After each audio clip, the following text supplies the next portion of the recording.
जाके और माए माता के धोख लगायो।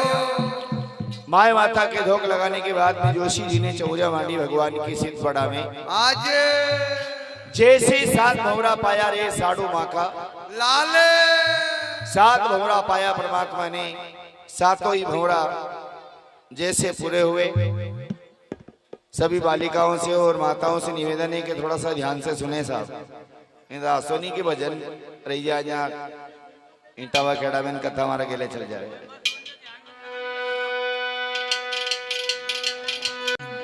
आप भी बैठो, आप भी नीचे बैठो। भगवान का पूरा होए, 7 भंवरा पूरा होने के बाद में नाग सुता कन्या, नाग सुता कन्या अपने पति से 7 वचन लेती है। क्या बात है।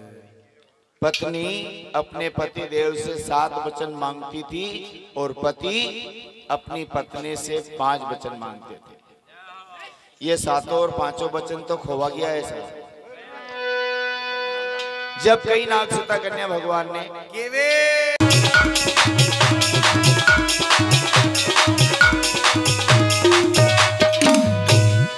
देवनारायण भगवान की है, भगवान से 7 वचन मांग रही है नाग सुता।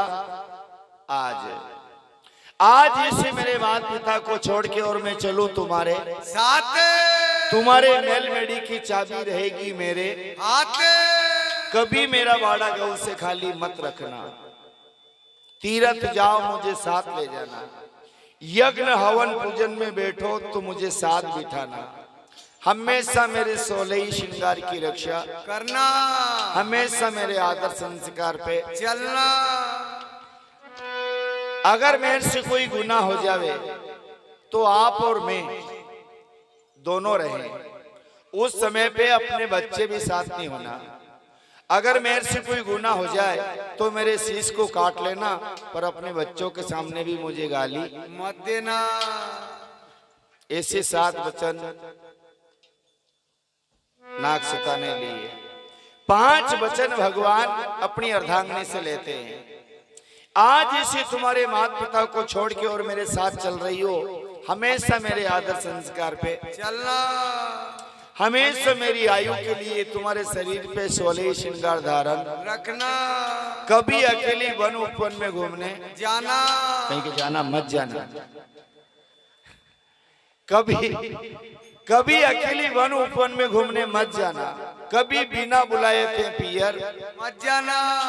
और कभी तुम्हारी सहेलियों के सामने मेरी निंदा मत करना। ऐसे 5 वचन लिए। 7 और 5 वचन पूरे हुए। भगवान का हथेला खुलवाया। अबे भी 7-5 वचन को तो ज्ञान बगड़ गयो है। सम्मेलन चल गया नहीं बताओ है ना? अपने धर्म में ऐसा बताया है कि सुहागन के शरीर से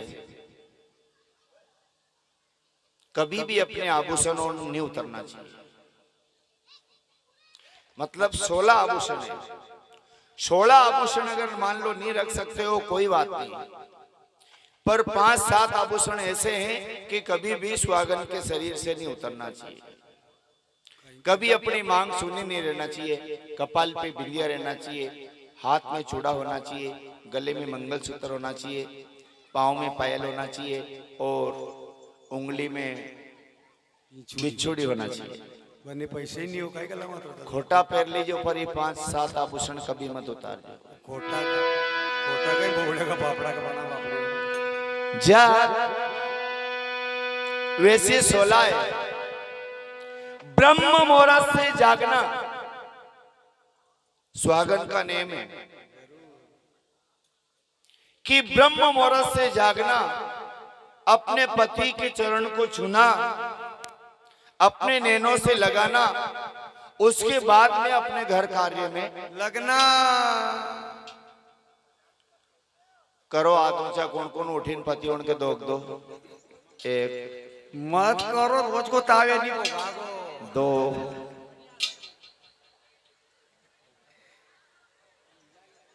यो रोज को ताव नहीं होगा। पति के धोख देने में कोई बुरी बात नहीं है साहब। अरे साहब भाई एक दिन को थोड़ी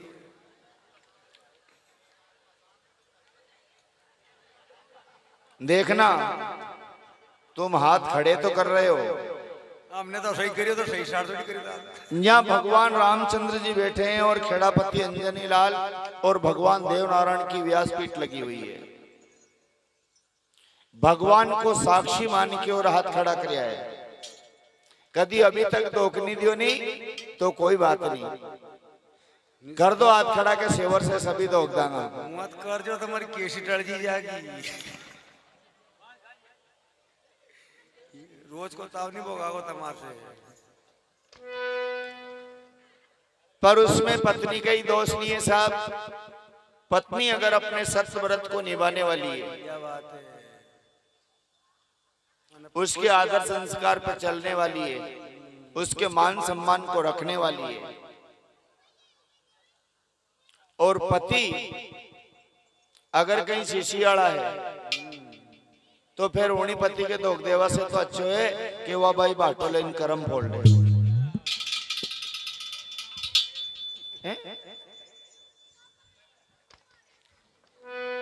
है नहीं साहब?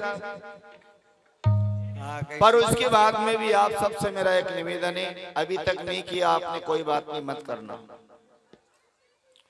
पर कभी भी अपने पति को, जो पत्नी अपने पति को गाली देती है, उसकी निंदा करती है सहेलियों के सामने, उसको भगवान अगले जन्म में बागड़ बनाते हैं। 1000 वर्ष की आयु है बागड़ की।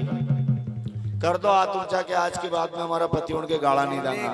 गाड़ तो देनी माई जा, देखो कोई तो रीस में आई जा, सो थोड़ी होया न्यू के दांगा में साल लिया उनके गाड़ा कहीं मान नहीं गए हम।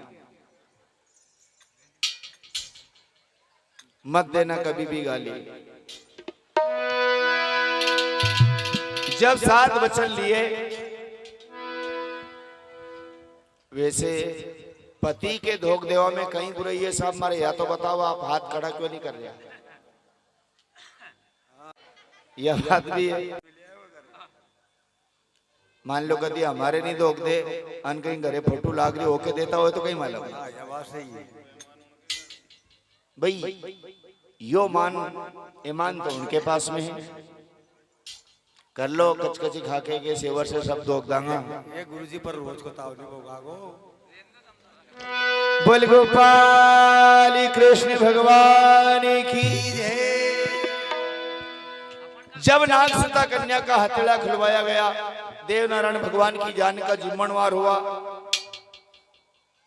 अपनी भाई साहब को किस प्रकार से विदा करते हैं भगवान के? आज बेटी दोनों पक्ष को तारने वाली होती है।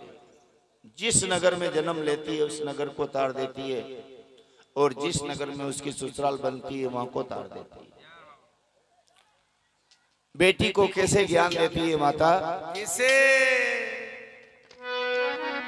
हमेशा बेटी होने के अच्छा सुशील ज्ञान देना चाहिए। आसो ज्ञान नहीं देनो कि बेटा रे सासरा में साबर आवे तो ठीक।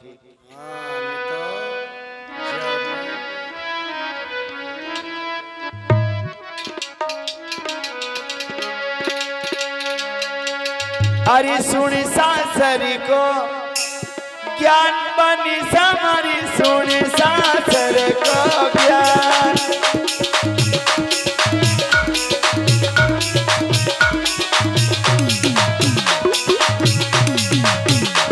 बनी सा पाई सा बनी समारी, सुन सासर को ज्ञान बनी हमारी, सुन सासर को ज्ञान।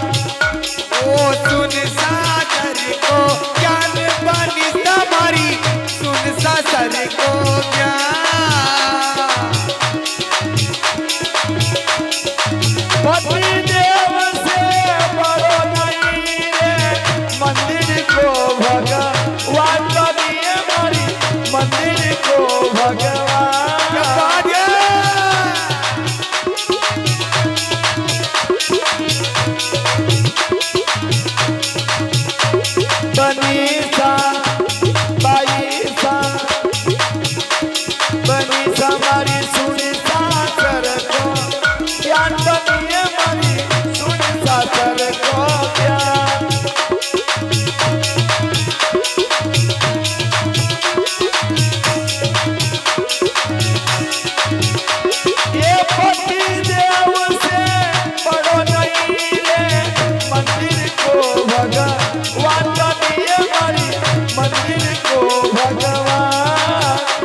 डली जो धार बनी हमारी यो रख ली जो धार।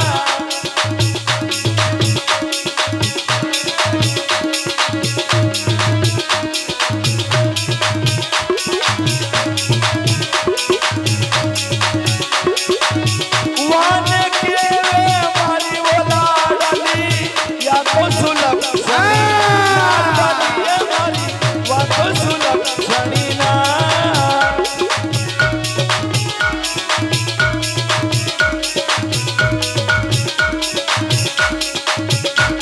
बनीसा बाईसा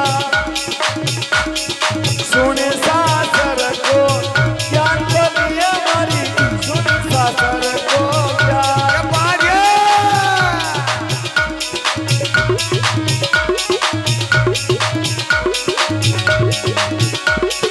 पति देव से बड़ो नहीं रे मंदिर को भगवान बनी हमारी मंदिर को भगवान।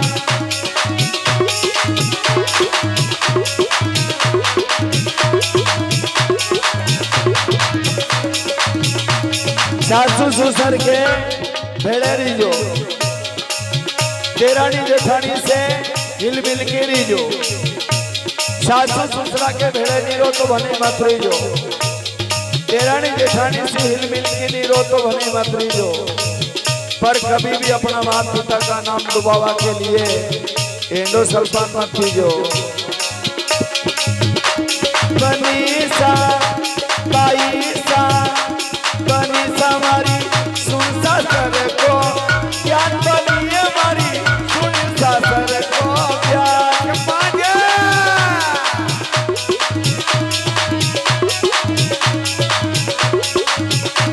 बनीसा बाईसा सीख मानली जो है बनी हमारी सीख मानली जो।